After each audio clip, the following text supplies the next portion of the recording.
Grab your cup of coffee. Sit down for a story. Let's all go exploring. Making it after 40. Making it after 40. Making it after 40. Hello, friends. Thank you for joining me for this week's episode of Making It After 40. I am your host, Lisa Rodriguez. I am an actor and writer who is still trying to make it after the age of 40. On this show, we explore what it means to be an artist trying to make it as a middle-aged person. Before we get into this week's guest, I just want to thank everyone for subscribing to the show. I really appreciate each week you come back and listen. This show is really special to me, and I want to continue to grow. I think these are important conversations that we're having, and it helps connect us as a society. So if I can continue to grow those listeners, we'll reach more people and warm more hearts. Thank you to everyone who's already given us a rating. If you haven't yet, please just take a few minutes to rate and then review. So on to this week's guest. On the show this week, we have Tracey Rooney. Tracey is an actor, a voiceover actor, and a mom. This episode is really special. Tracey and I met through our local moms group, and this interview is the first time we've had a conversation that wasn't over DMs. But we connected immediately, and we go deep fast. At one point in this interview, I do get pretty emotional over the progress this industry is making in terms of diversity and inclusion. We also dig into the challenges of balancing a performer's career with having children and how these challenges can inform your work and make you a better artist. Tracey is insightful, lovely, and so zen. I really think you're going to love this episode. Thank you for joining us, and enjoy the show. Well, hello, Tracey. Today on the show, we have Tracey Rooney. Tracey is an actor and producer, and every once in a while, you produce content. And Tracey, I met Tracey through our local moms group, and she actually, it turns out, she happens to be a neighbor. She lives super close by, which is really cool. Yeah, we also did the Artist's Way around the same time. Yes, we did. Yeah. With Jennifer, which is, I'll have to link that in the show notes, because if any of you out there are looking for a way to get yourself motivated to start creating, if you've hit a slump, these Artist's Way groups are so pivotal. The book itself, and then our friend Jennifer, who leads them, is just magical. She really is. She really is. Yeah. I had done it before when I was like in college, but then doing it with her really made the difference for me. Yeah. Yeah, and doing it with a bunch of people, strangers who end up becoming like friends and inspiration for you to continue to do work. I actually, as soon as I started doing that, I started doing my little Tips with Teresa series that kind of motivated me to start figuring out how to create content at home, because before that I was kind of like sitting on my butt, and we were in the pandemic and whatever. Yeah. Well, Tracey, I want to learn a little bit more about you. If you could tell me, because, you and I are newer friends, so I don't know your whole history and how you came into being this amazing actor, creative mom. I know you dabble in some of the woo-woo too. Mm-hmm. And, but I would love to hear a little bit about your journey and how you got to where you are now. Yeah, same. It's so funny. I was just catching up on you and like the last week or so, learning more about you. It's so funny. And listening to your interview with Leonora, because she runs one of the moms groups that we're both involved in. So funny.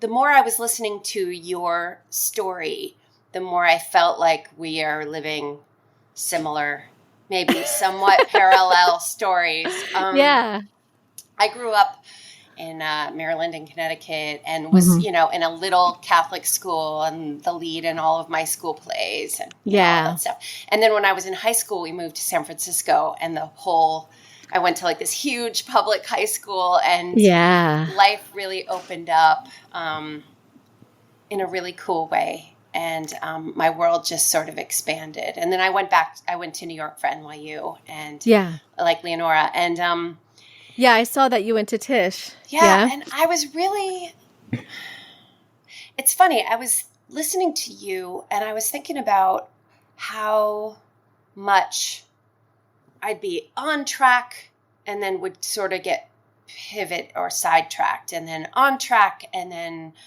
something.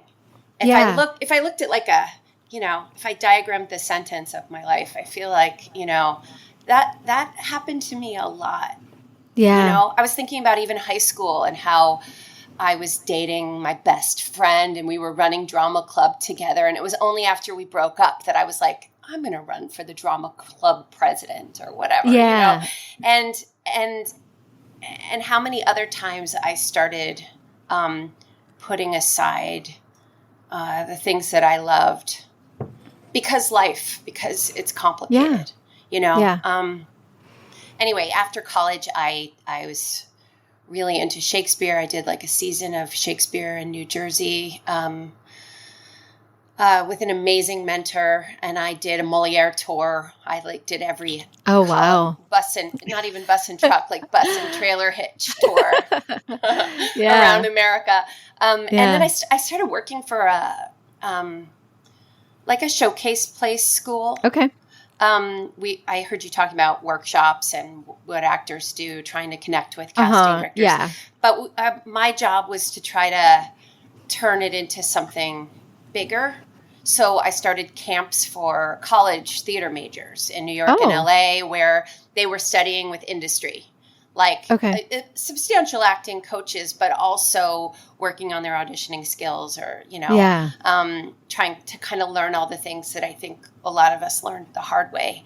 And it was awesome. And I was really having an amazing time mentoring other people. I started teaching a lot and coaching a lot of kids. And it's funny, I was teaching like how to work in New York and LA classes for the American College Theater Festival. I don't know if you know what those are. The Kennedy Center does all this stuff in all the regions of America. Okay. One of the other speakers was like, "Oh, you're still acting?" And I kind of felt like some shame about it, that I hadn't gotten further, because I got so focused in everybody else that I was like excited for them, and I didn't have, but I kind of realized I was like ashamed I was only at this place, so I was sort of shelving it. And at the same time, I was also really getting into meditation, and I think I had some embarrassment about the fact that I still wanted this. Oh, I feel that so much. Right? I can so relate to that feeling. I really went through, and it was a long period where it was like, well, I'll just do commercial and voiceover because that's lucrative, but the rest of it, whatever. I was still in a theater company. I had been in several. I was still creating, but it was kind of like, I hadn't come to terms with the fact that this is an art form I really love. And I had some weird misplaced shame that I wasn't farther. And so I just kind of buried it. And and then I had kids. I had been on an infertility journey. I think our oldest yours is 12. Yeah, mine is 12. My twins are almost 12. Okay, yeah. And I had so much trouble with infertility, and I finally did in vitro, and I was very active and loud about that, because I do think that's a complicated thing for women, for artists who are also trying to be parents. And then one of my twins had a lot of health issues. She had heart surgery when she was a baby. We were at Children's Hospital a lot too, just not with pneumonia, with heart surgeries. And then I had a surprise baby who's 7 now. She's not a baby anymore. But that was like another sort of sidetrack. And during that time, I worked a lot in voiceover and in commercial. I mean, I'm so grateful to all of that. But I did one of my commercials was the Save Money, Live Better Walmart campaign. I don't know if you remember it. Oh, that's great. And it paid all of our medical bills, all of our everything. Oh my gosh. I'm so grateful to Yeah. it. But it made me laugh because, how many jobs have we done as actors that, are 60 hours a week and pay you $100 a week. And then 10 minutes in the voiceover booth makes you, six figures or something. It makes no sense.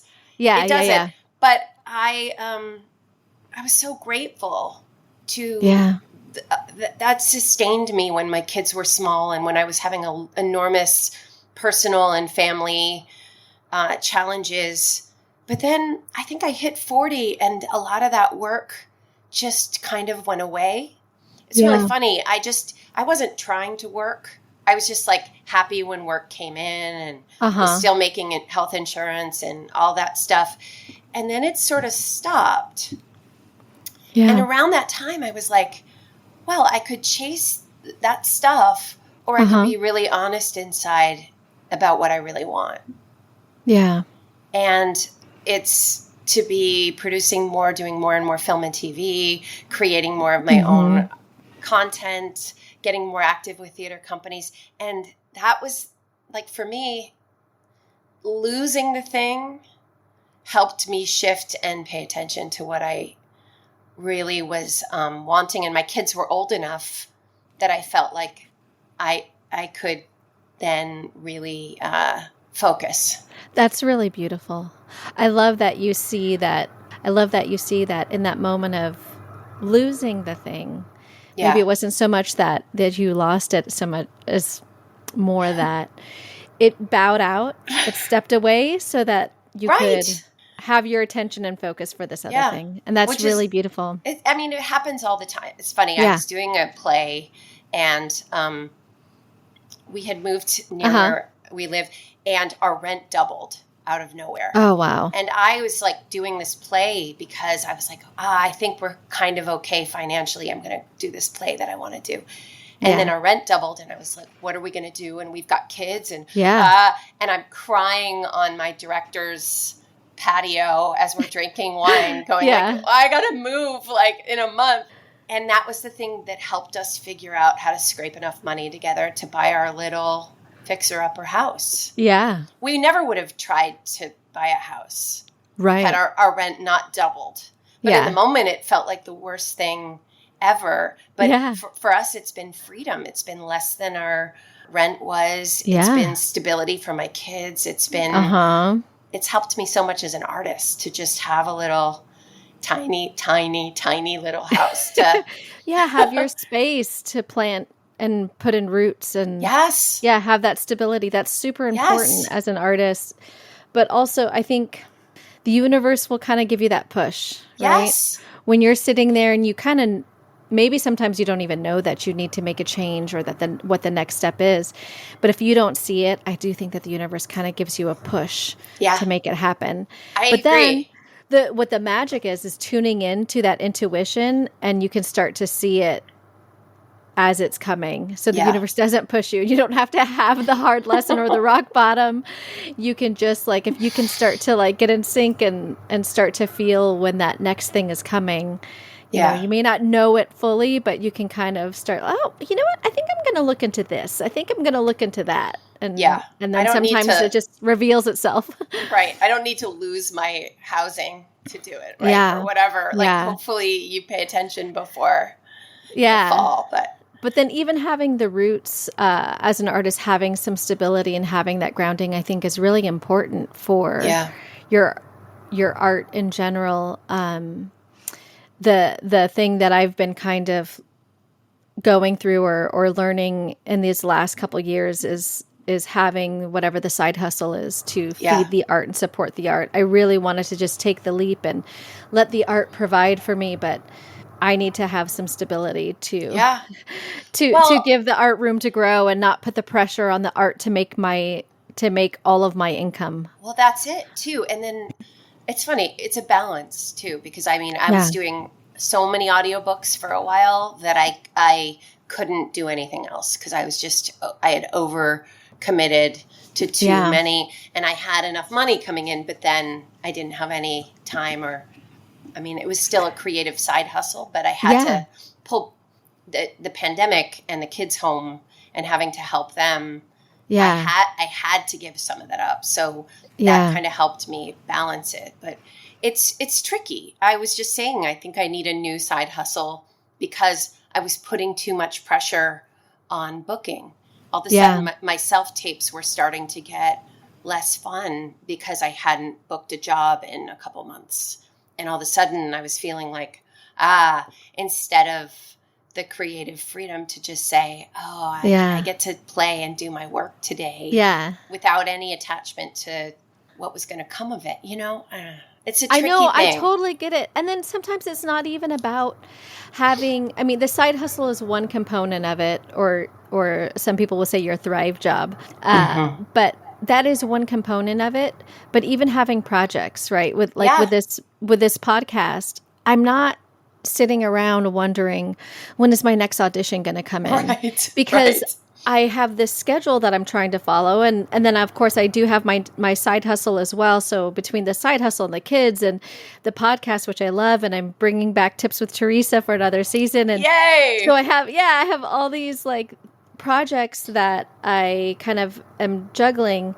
I don't think about the auditions. And now, of course, if it's been a while, then I'm like, I better check in with my agent because I haven't had anything come through in a while. And of course, I'm putting energy into that career as well. But there's not the desperation and the need to have the audition to validate my self-worth. Yeah. Yeah. Or like despair if you haven't booked in a while, and that determines your value. Yeah. Well, and to be quite vulnerable and honest, I'm still working on getting my co-star credits. Yeah. I'm creating this work and creating these projects because I haven't booked anything and I want to get myself out there. Yeah. And I know eventually the right one will come along and I'll book a credit, but I know that my talent is not defined by whether or not I have that credit. Right. It's so important, and it's so hard because we're surrounded by family or people in other industries who they have clear markers. Yes. And we don't have any of that. My in-laws will be like, are you getting paid to run camera for your friend's short film? No, I'm just doing it because I want to learn how to use this one camera, whatever. And they're just mystified. Because their lives don't work that way. And it took me a really long time to just say, that's okay. Like with co-stars, it took me just till recently to start working again. I was really just like, I want to be working in film and TV again. I had booked some cool co-stars, BC Before Children. Yeah. Right. And then like, some cool stuff here and there since, but, mostly, as I said, commercial and voiceover. And so we were going to North Carolina a lot to deal with some family stuff. So I got reps for the Atlanta market. I saw that. And I started auditioning for like way better stuff than just like, here's your coffee, sir. Right? Yeah. That I would get occasionally in LA. And in LA, I had reps, but they weren't really, they were just like hanging on to me because we were old friends, it felt like. Like they weren't even thinking of me as a current actor. I was an acting teacher and sometimes a producer and a mom and whatever. Yeah. The only auditions that would come in were from old casting director contacts who knew me. But they'd be like, are you still acting? It was really, I'd really let a lot of stuff go. And so I got an Atlanta agent and all of a sudden I auditioned for like 3 roles on Dope Sick. And one I got close on. And then I got my first sort of guest star on a show called High Town. Yes. And it was amazing. And I just flew myself out there. And I barely broke even after all the whatever. But who cares? It was just like, it was amazing to have the opportunity. And it was kind of the reawakening that like, I'm going to do my work in these self-tapes for me. Like, I don't know if anybody's going to watch them. I don't know if I even am in, like, have a seat at the table, but I am going to do the best work I can for me. And what a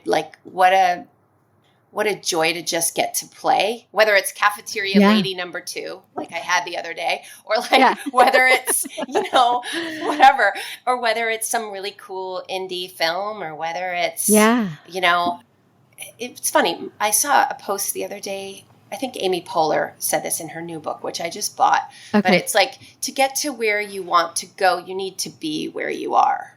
Mm. So whether you're trying to get your first co-star, or whether you've been momming and that's taken all your time, or whether you've had a whole other career till your 40s or whatever, like my friend just recently started acting again. He was a friend of mine from New York, and he just started booking a couple little co-stars. Yeah. And he was like, I have never been more delighted to act, because it's so fun just being a part of the storytelling and a part of this.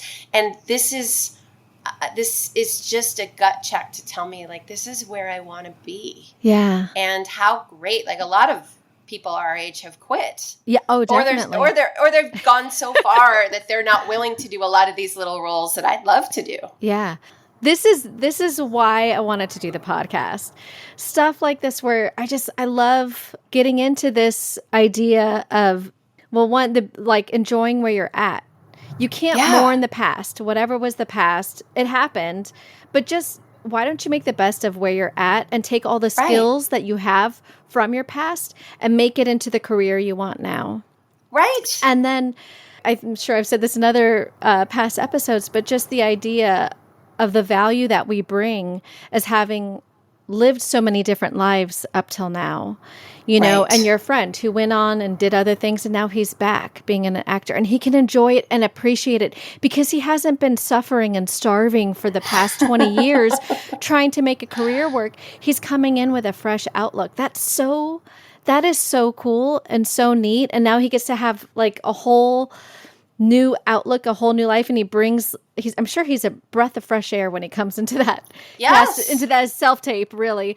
But you know, when the casting gets to see this person that they haven't seen either in a long time or ever, they get to discover someone new who's not just the ingenue.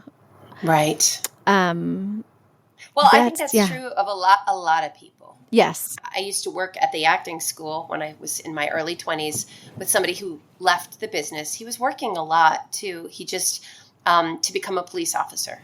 And he was a police officer for 20 years.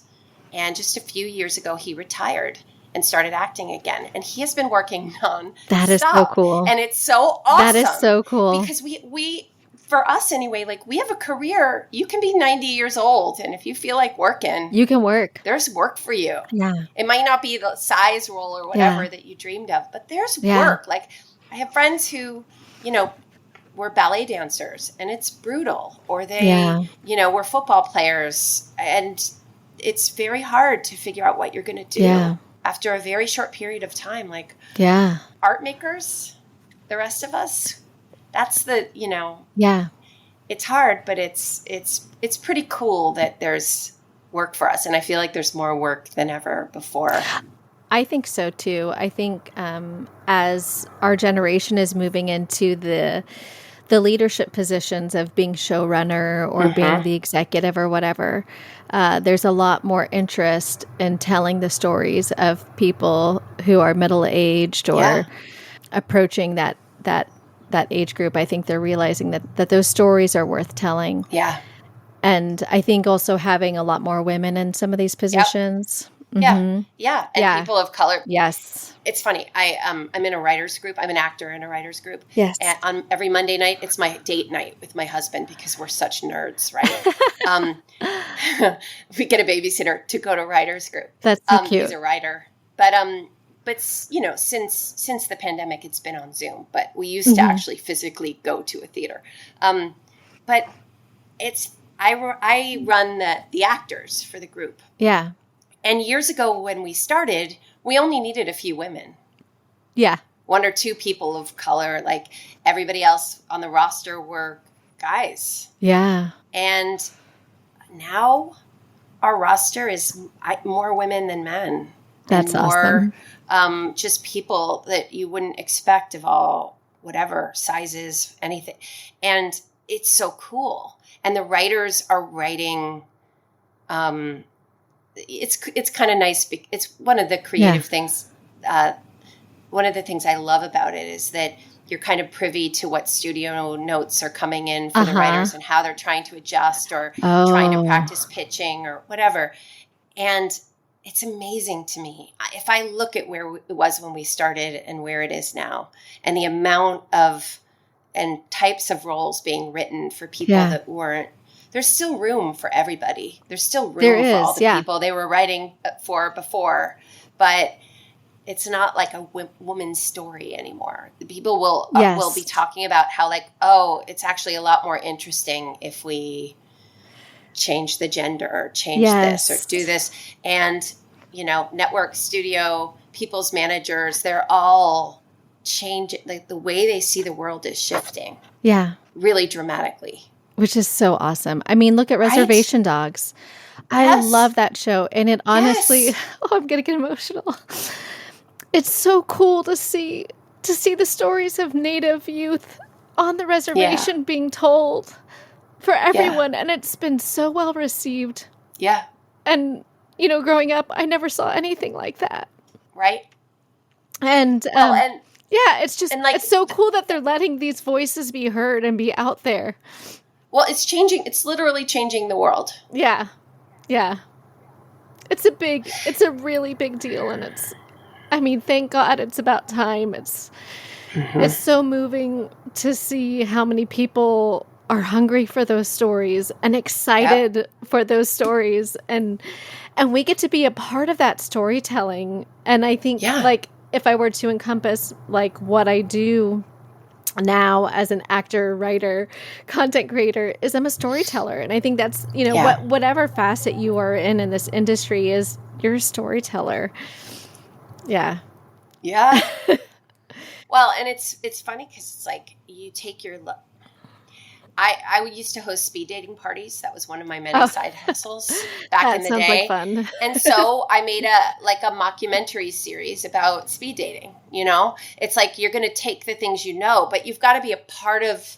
You got to have a seat at the table to be telling your stories. Yeah. Right. Yeah.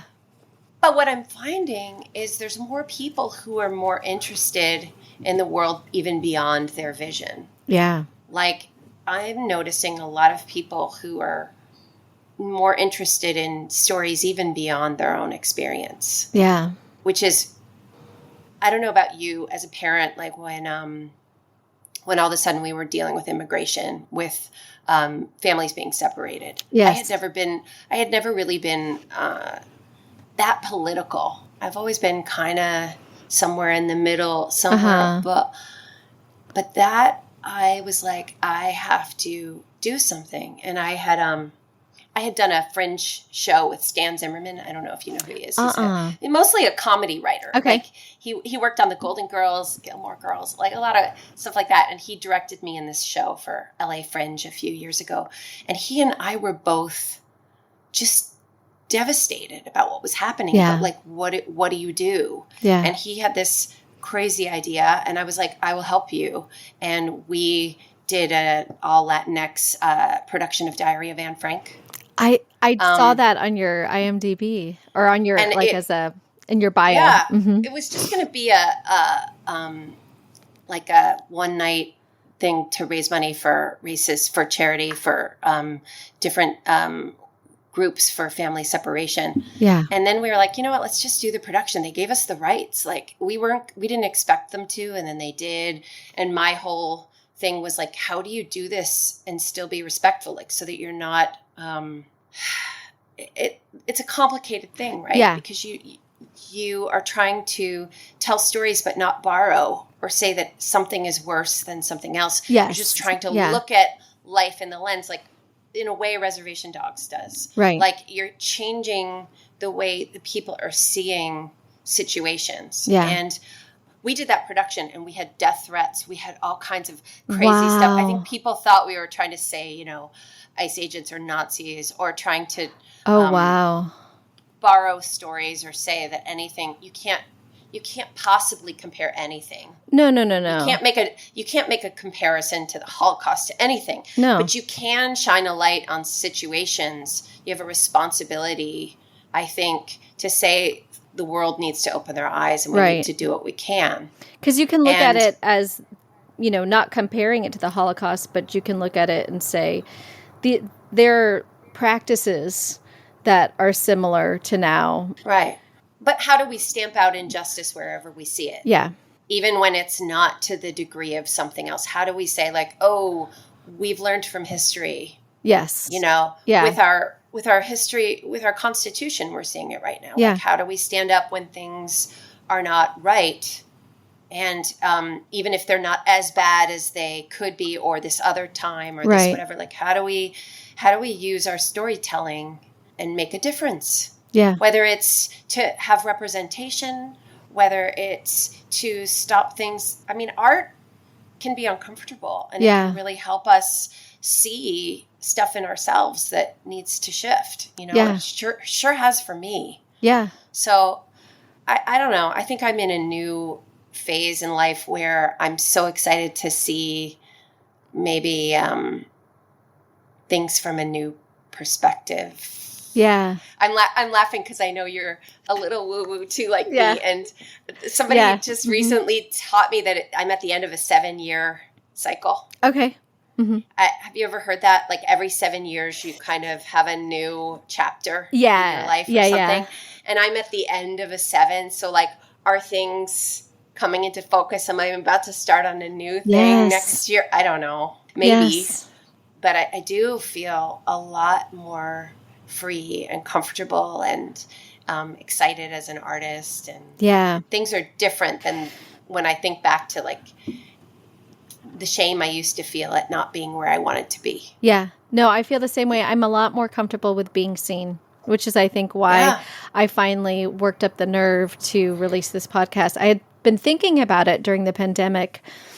I don't know, probably like in 2020, the idea came to me and I sat on it because I was thinking like, is there really a market for this? Do people really care? Like, I was trying to think of the friends that I knew who were over 40 and acting, or quote unquote, still acting.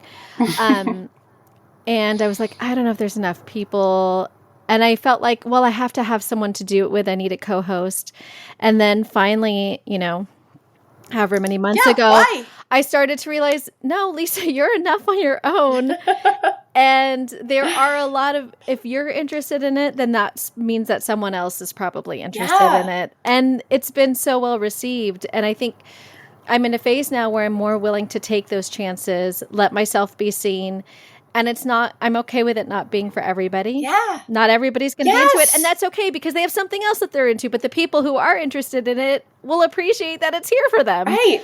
It's not your business. Yeah. What people think of you or what you're doing. Yeah. Your responsibility is to make your art. And another thing that's come up with my family who also listen, they've been listening to the podcast because they're supportive and they're excited for me. Is that they've told me that the thing that they like most is that they're learning so much about me. And what's interesting is, as an actor and like being like ashamed that I haven't made more about it, I never talk about the business. I never talk about things that I'm working on with my family because I don't really think they're interested. And there was always that little piece of me that was thinking, well, it's not on TV. It's not a big deal. It's not a legit thing. So no one really cares. Or or like just being embarrassed or ashamed that I don't have something more, the more would be like a legit credit that they could just like watch from home. Man, I identify with that. It's so stupid, right? Yeah, it's so silly because people appreciate you and appreciate your art. And just because you're not getting paid $1,000 million for it, it doesn't mean that it's not, people aren't interested. People are interested. And my sister even said to me this week, she was like, I'm so proud of you. I underestimated you. I didn't realize how much you were doing. And that made me feel really good. And I realized I need to share a little bit more with my family. Yeah, because you get the opposite. You get the like, oh, are you getting paid for that? Or you're not? Or, oh, you're doing all that 2-month theater run and you're paying for the theater and you're not, or whatever. But they're not saying those things because they're judging you. They're just saying them because they don't understand. Yeah. and they don't know how hard you are working, or how fickle our industry is, and how it doesn't line up. It just doesn't. Yeah. And so the more you share, the more that they really see you. Yeah. And that's really nice to be seen. It feels really good. And it only encourages me to come out of my shell a little bit more and be seen a little bit more. And I think that leads to the work that I want to be doing. Yeah. But also, they don't see that sometimes with this industry, you do some things just for the art's sake and to fulfill that creative spot in your soul. You're not getting paid for it. You're putting out money to make it happen. But that's because that's what's feeding your soul. Whereas in other industries, you know, the classic example is we always go to an accountant. So an accountant doesn't go home. I don't know, maybe they do. But my mom works for an accounting firm, and I can tell you she doesn't go home and, you know, just work on a tax return because she wants to, you know, just because it fills some spot in her soul. I think that's a unique thing about being an artist, is that you can have the work that you're paid for and it's exciting and it feeds a part of you. And then you can have the work that just feeds your soul and you're not getting anything out of it other than maybe possibly contacts for the future, ideas for more stories, network building, and just feeding that piece in your soul that needs to create. Right.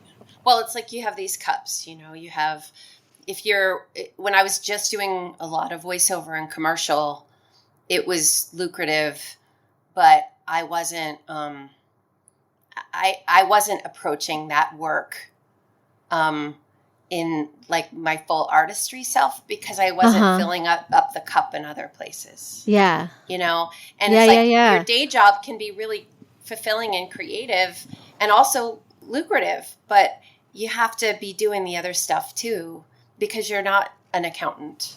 Yeah. There's art in math for sure. Yeah. You know what I mean? And your mom's probably getting fulfilled in lots of ways at work, so she doesn't need to go home and whatever. But like for us, I feel like balancing all the cups is what's tricky, you know? Yeah, it really is. And then, you know, there's nothing wrong with being the accountant because it pays your bills, and then doing your art when you're home because that feeds your soul. I know plenty of people who are still artists and they're still acting as a hobby. 100%. But they enjoy having the steady income, and that's what is fulfilling for them, to have the family life that they want, to have the lifestyle that they want, but they're able to act and do plays or do whatever at home, play music, have a band that they jam with on the weekends and do backyard picnics because that's what's going to feed their soul, but they like having the steady income. Yeah. I would say even further than that. Working with actors when I was in my early 20s especially, I learned that like some of the best actors, the lifestyle of being an actor was terrible for them. Yeah. Like that was going to mess with their creative soul. Yeah. By doing it. They needed to have some kind of normal life. Yeah. And then they could find creative outlets wherever. And there were other people who maybe didn't have as much talent or whatever you call that, right? But they were the life that we live as actors in the LA market anyway, of auditioning all the time or trying to be auditioning more, trying to balance all of this stuff. Like we can thrive in that environment. And it has very little to do with talent and much more to do with like, are you okay with that life-changing stuff every day and managing your time and the heartbreak and the highs and lows of the projects that you're developing, or do you not want that? Yeah. And that's okay. And, you know, you're having fun doing the community theater project in, you know, a regional market, and maybe you'll pursue it more later, but cool. Yeah. And I just think maybe there's room for art in all of those places, but it comes back to you and I both just saying, like, let's embrace right now where we are. Yeah. I mean, for me, it comes back to that every time. Like, oh, right. That pain or that struggle or that whatever is usually from wishing that I'd made different choices before, or I was further than I am now, or if I only book this and then life will be different. I have a friend who was the lead on Dietland. Do you know that show? She's amazing. I don't think so. Joy Nash, and she still is doing the same thing she was doing before, kept her apartment, did her everything the same. I was listening to you talk to one of your other guests about, like, I'm going to keep managing my apartment. I think you talked about forever. Like, because life is fickle and it's weird. And just the celebration that you work when you work and life doesn't maybe shift that much. And that's part of, like, can you embrace that? Yeah. And not just, like, be okay about it, but actually love it, that I'm going to manage this apartment building forever. I'm never giving this up because it's awesome. And it keeps me free to do the things I want to do. Instead of, if only I can't wait till I can do, you know what I mean? Yeah. Because that's just living for the future. Whereas the thing that we keep coming back to is enjoy where you're at now. Mm-hmm. Yeah. God, that is such good advice. That is so important. I think that's so important to sustainable happiness. That's right. It's just enjoying where you're at now. And I've done a lot of the wishing I had made different choices, wishing I had pushed for this or that, wishing I had more stability in my bank account. But I just have to appreciate where I'm at now. Yeah. Like in your case, littles, bigs, others in between. I mean, making the decision to start over again. My eldest was 9.5 when Julia was born. I just can't even imagine. I joke with my husband. I told him, I said, I love you a lot. And I think when Julia is 9.5 years old, he's going to appreciate how much I love him for wanting to have another child. But yeah, it was definitely worth it. And I told him when we were dating, I said, I'm not looking to have more children, but I will have more children with you. I've always said, like, I would have more children with the right person, and he was the right person. And I'm so happy that we have our Julia. And for my eldest, Fletcher, he is such a good big brother. He is so good with her. And I think it's been, honestly, having her tied our whole family together. And for a while, I was feeling, I wouldn't say resentful. It was a really hard decision to make because at that point I was doing Second City again. And I was working towards being in the grad review, and I had this group of actors who I was coming up with, and I really wanted to be in the grad review show with them. And it worked out that I didn't get pregnant until after we were done with our run. Literally, the morning after our last show, I decided to take a pregnancy test. Because I was like, wait a second. I was supposed to get my period yesterday. It didn't happen. And I was pregnant. It's just so funny. And I was really worried that was going to slow my ability to get representation and start my career, because I was really hungry for it to just take off and get somewhere. Yep. And it didn't. I mean, I did get representation, but my career didn't just take off the way that I wanted it to, because that's not how it works.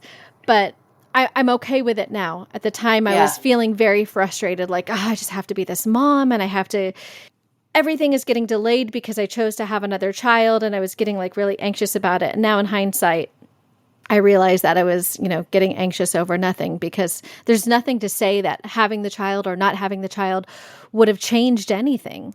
Right. I would probably still be at where I'm at right now, whether or not I had the child.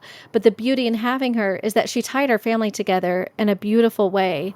Right. That without her, I don't think we would have the bond that the four of us have. That is amazing. It's funny because my youngest, I mean, we went through years of infertility and in vitro to have our twins. And then at 40, I got knocked up the old fashioned way. Yeah. And it was like, what is happening? Yeah. And, I'd had so many heartbreaks and so many miscarriages, so much stuff that I just thought there's no way she's coming. Yeah. There's no way. Yeah. And then she did. And we were like, oh my God. Like, I was like in labor when I was finally ready to believe I was pregnant. And she's awesome.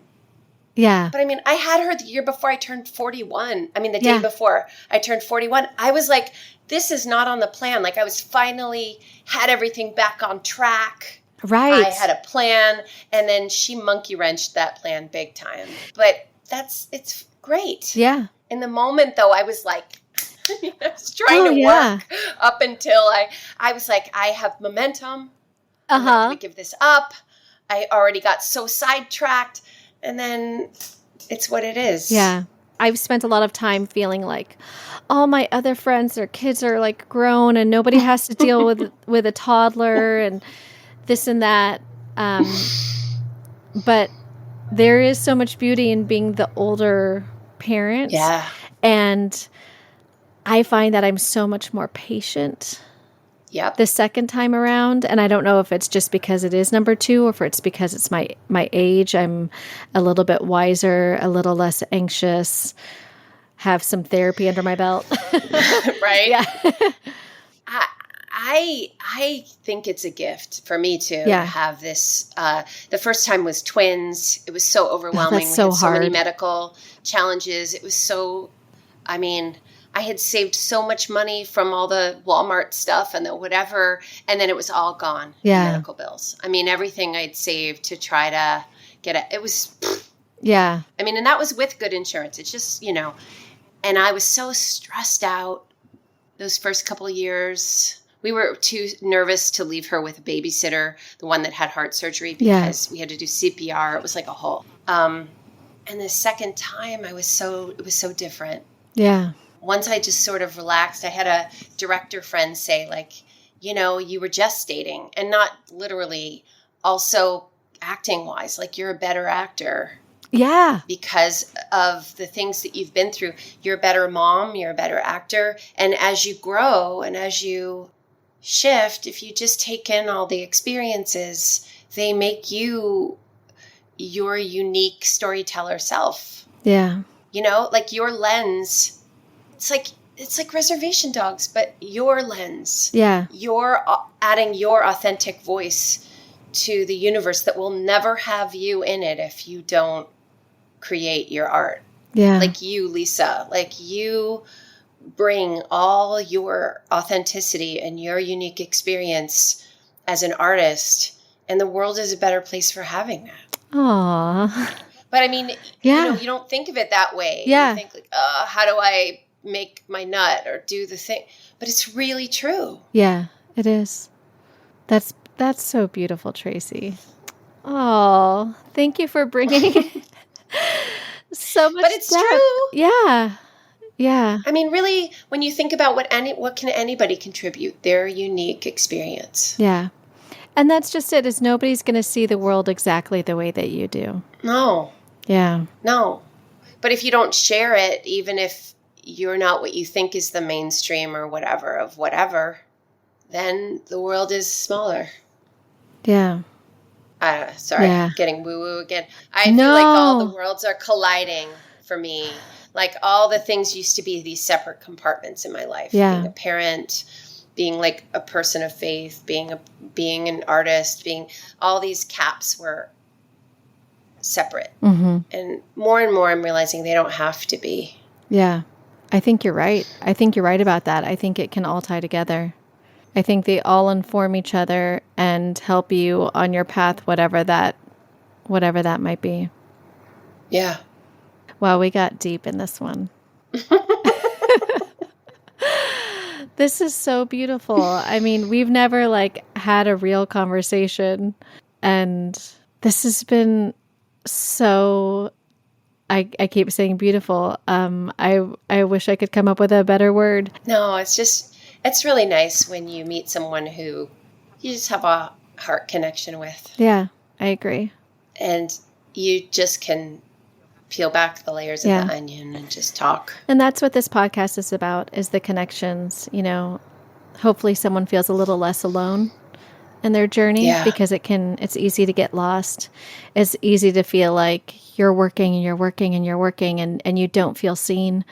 And nobody understands what you're doing. Nobody gets you. Just in our conversation, to see that you see me, I see you. We see the struggle of still acting and being a parent and finding the balance and paying the bills. And I hope that I'm sure that there are guests out here who also feel that and see that. Yeah. Yeah. Yeah. I mean, a friend of mine does this action group that I do every 2 weeks, and she's magic. But normally I set all these goals, like all these, I'm going to do this to-do list, blah, blah, blah. I'm going to be so productive. And lately I'm going, I don't have to work that hard, Yeah. I have this phrase, just open the pickles. Okay. Just like fully be present and just open the pickles. Like you don't have to make it so complicated. Yeah. Just be right here where you are. Yeah. And just open the pickles. I seriously have it written all over my desk. Well, I think there's something to be said for just kind of surrendering to the process. Yeah. That doesn't mean that you don't take action. Action is important. But absolutely. Instead of holding on so tightly to the thing that you want, just surrender and just trust. Trust that it's going to come to you, but you do have to take action, because praying that a miracle is going to happen and sitting on your butt and not doing anything does not work. That's not the intention. Right. You have to just trust that it's going to come to you, but you have to take steps and take action to bring it in. Yeah. Well, we were just talking last night about how, a writer friend of mine is in all these meetings, and he was trying to make his pitches bulletproof was the word he used. Okay. And it's like, you can't make your pitches bulletproof. You just have to do your work. When we do a self-tape, all we can do is the best work we can. Yeah. What they think of it, what happens with it, is out of our control. Yeah. But we can still take that action, try to get as many opportunities as we can to work, create our own opportunities, do the best work we can. And then the rest of it, not only is it not our problem, it's really none of our business. Yeah. Well, and then also the idea of making it bulletproof is almost as though you're going in for a confrontation, where really you want to think about this. I'm coming in to share this experience with you and give you an opportunity to collaborate with me. You want them to ask questions. You want them to think about things that maybe you didn't see, that invites them to come in and ask questions. And I think the same thing with the self-tape is you want to inspire them to know what else you can do. If you can bring this to the table, what else might they? You have to think about this. Each audition, each opportunity to share your work is an invitation to collaborate and tell stories together. They're not the enemy. They're your colleague. They're your peer. And then it also puts less weight, and it's not as scary when you're going in. They're not rejecting you. It's just, this just wasn't the right fit, and that's okay. That means that it's for someone else. Well, it's like it's like a first date. If you go into it, it's a lot similar. Yeah. But I mean, I don't know about you. When I was first in theater school, it was like there was such a old school way of thinking. You have to be so good that they'll come find you. Yeah. You have to just be that amazing that everybody will seek you out. Don't even bother to try to do any of the business side of acting. Just be so amazing. My dad used to say in sales, you've got to be red hot to get them lukewarm. But it's that idea that I just have to be so that everybody will find me. No, you just have to open the pickles. Yeah, just open the pickles. You just have to be your authentic self and connect in a real way with people. And it'll be the right fit or it won't, Yeah. Your take on the material will be the right fit or it won't. Yeah. But that's what we should be focused on. That's what I need to always focus on anyway. Yeah. Well, this has been so awesome. We're we're running out of time here, but I feel like I could talk to you for another hour.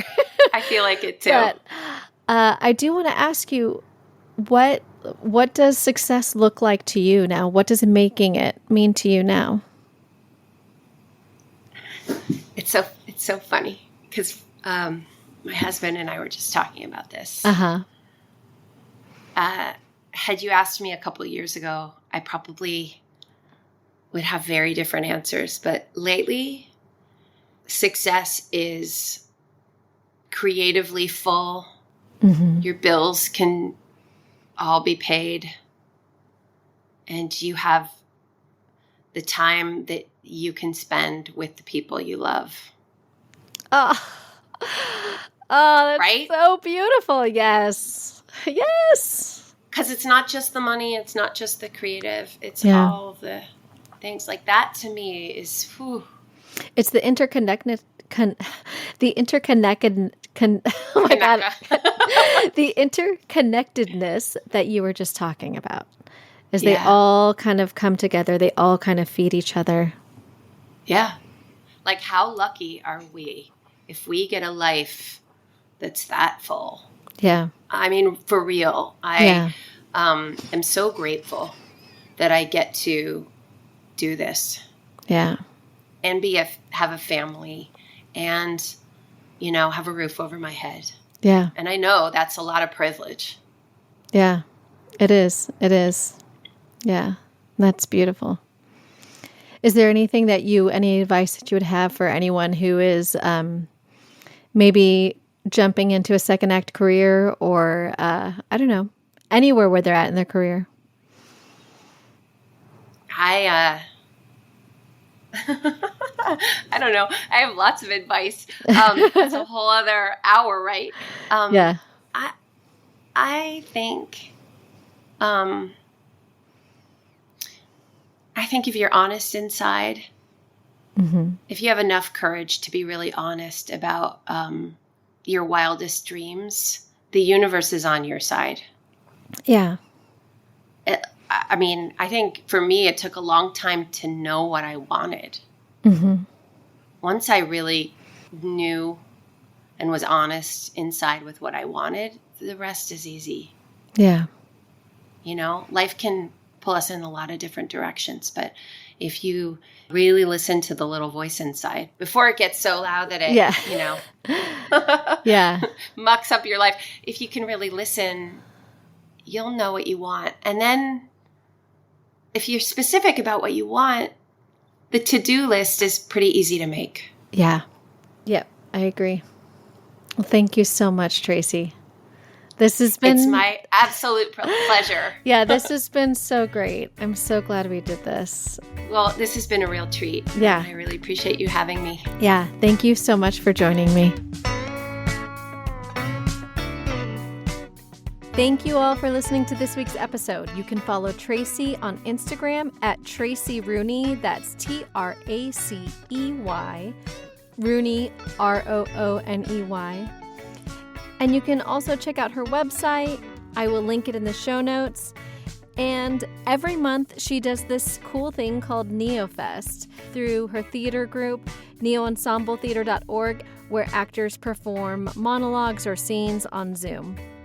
And if you want to see some of her other work, you can catch her on Hightown through Stars or on Reacher on Amazon.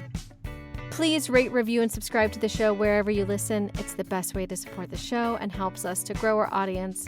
Also, please be sure to follow us on Instagram at MakingItAfter40, the number 40. Finally, if you want to see what I'm up to besides podcasting, check out my Instagram at Lisa Rodriguez. That's ROIRIGUEZ. Thanks for listening, and we'll see you next week.